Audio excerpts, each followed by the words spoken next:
je suis Jérôme Eltabet, je suis chef monteur et j'ai travaillé sur le film de Coralie Farja, The Substance. Alors j'avais été sur son premier film Revenge, j'étais le second monteur et on se connaissait déjà depuis longtemps avec Coralie qui était une amie avec qui j'ai fait quelques séries et c'est moi qui lui ai appris à faire du montage. D'ailleurs maintenant elle monte aussi, elle participe au montage de ses films et donc on se connaissait depuis longtemps et du coup elle a fait appel à moi pour l'aider sur Revenge, voilà, et qui a eu un certain succès en festival, etc. Et 5 ans plus tard, donc elle se retrouve à Cannes en compétition officielle pour The Substance. J'ai eu l'impression que c'était un peu trop, too much. Je me dis, non, là, elle va un peu trop loin dans son scénario, ce qu'elle veut faire. Je me suis dit, ça peut basculer pas dans le grotesque, mais dans quelque chose qui va être difficile, je pense, à faire passer. Et c'était un petit peu ça ma réaction. Et même si j'ai adoré le scénario, je sentais... C'était en plus ce qui était super, c'est que c'était écrit comme un film. C'est-à-dire que le scénario, quand on le lisait, il y avait des gros caractères à certains moments, des petits caractères. Le scénario était vivant à l'image de son film. Et voilà ce qu'a été ma première réaction. Après, je me suis dit, il est assez long. C'était un scénario de 260 pages, donc 260 séquences. Donc je me suis dit, ça va être long. Voilà. Après, bon, on a réussi à le condenser pour qu'il soit 2h20 maintenant. Alors le montage a été très long. Comme le tournage, il y a eu à peu près 6 mois de tournage dans les studios d'Épinay-sur-Seine, parce qu'il y avait beaucoup de maquillage, de prosthétique, etc. Et le montage a duré 1 an et demi, voire plus, pas en continu. Il y a eu des pauses, des discontinuités. Il y a eu un autre monteur, Valentin Ferron, qui est intervenu aussi. Donc le montage a été long parce qu'il y avait beaucoup de rush, il y avait 300 heures de rush, énormément de séquences et très peu de dialogue. Donc il fallait déjà nous faire vivre le film par le son, les musiques, etc. Donc voilà, ça a été une épreuve longue, mais on est content du résultat.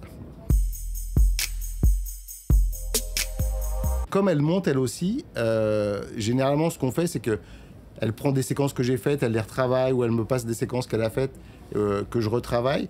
Elle a une approche sensorielle, en fait. Donc elle a pas une approche intellectuelle à se dire ça, j'aimerais plus que tu fasses ci, que tu fasses ça, que ça aille plus dans cette direction, un gros plan là. Ou... Elle a plus quelque chose de sensoriel, où elle se dit ça fonctionne ou ça ne fonctionne pas, quoi. Elle est comme ça, et du coup, il y a certaines séquences où des fois j'ai fait 150, 200 versions avant que ça lui plaise, et encore, des fois, c'était pas encore parfait. Donc, il faut qu'elle ait le frisson quand elle voit la séquence, qu'elle se sente que ça fonctionne, voilà. C'est au ressenti, elle travaille beaucoup au ressenti. La plus compliquée, sans doute, c'est la séquence de fin, qui a été beaucoup réduite, mais qui est le théâtre. Bon, je ne vais pas en dire trop pour ceux qui n'ont pas vu le film, mais une scène très sanglante où, voilà, avec un monstre, etc., le public. Donc, il y a des jets de sang partout. Donc ça, c'était une séquence où elle a tourné, il y a 1 semaine de tournage, à 3 ou 4 caméras, il me semble. Énormément de rush, peut-être, je ne saurais plus dire combien, mais énormément. Donc ça, c'était une des séquences les plus dures à monter et un peu les plus longues, on va dire. Mais bon, voilà, qui était censé être l'apothéose un peu du film, qui finit voilà, de cette façon-là. Donc il fallait que ça soit réussi au mieux possible. Quelques-unes, mais pas tant que ça. On a fait énormément de versions, énormément de versions de montage. Le film a été pendant très longtemps à 4h, 3h50, 4h30. Moi, j'ai fait un premier ours qui était à 3h30, mais j'avais pas encore les inserts, tous les gros plans. Après, on a travaillé avec Coralie pendant à peu près 6 mois pour le passer à 4h30, pour que toutes ces séquences soient telles qu'elle les avait pensées, Et un peu sa méthode de travail, c'était de se dire, elle monte tout au mieux tel qu'elle l'a imaginé, et après, elle va couper. Sauf que, comme elle aimait un peu tout, elle ne voulait pas couper, donc pendant très longtemps, on était à 3h50. Et après, du coup, on a commencé un petit peu à réduire, un autre monteur est intervenu qui avait peut-être un peu plus de recul aussi, parce que moi, au bout d'un moment, en montage, des fois, on perd un peu son recul quand on est trop dans un projet trop longtemps. Mais bon, en fait, il y a peu de séquences qu'elle a retirées. Il y avait des séquences avec des agents, en fait, les agents de Demi Moore et de Margaret Qualley, bon, voilà, des agents, voilà. Mais en fait, bon, c'était peut-être pas le plus intéressant, du coup, cette partie-là a retiré. Mais grosso modo, non, elle a réussi quand même à garder la majorité des séquences, en les clippant un peu, en réduisant, mais elle n'a pas retiré tant de choses que ça. Ses références étaient La Mouche, The Fly. Il y avait donc pas mal de films de Cronenberg, ouais. Il y avait, mince, j'oublie toujours le titre. Bon, il y avait Shining, tous ces grands films, mais il y avait, vous allez m'aider, un film qui se passe sur la drogue, etc. Ils prennent la drogue, ou la mère qui regarde la télévision, qui mange des pilules. Requiem for a Dream. Voilà, ça c'était un peu une des grandes inspirations. Donc voilà, il y avait, j'en oublie quelques-uns, mais elle avait 4-5 films comme ça, références.